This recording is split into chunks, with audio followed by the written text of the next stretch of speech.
کیا اپنے اس دعوے نبوت سے پہلے کبھی کسی بھی موقع پر اس نے جھوٹ بولا ہے؟ میں نے کہا نہیں، اور اب ہماری اس سے صلح کی ایک مقررہ مدت ٹھہری ہوئی ہے، معلوم نہیں وہ اس میں کیا کرنے والے ہیں۔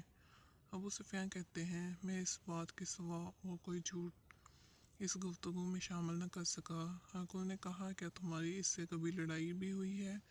ہم نے کہا ہاں۔ بولا پھر تمہاری اور اس کے جنگ کا کیا حال ہوتا ہے؟ میں نے کہا لڑائی ڈھول کی طرح ہے، کبھی وہ ہم سے میدان جنگ جیت جاتے ہیں، کبھی ہم ان سے جیت لیتے ہیں۔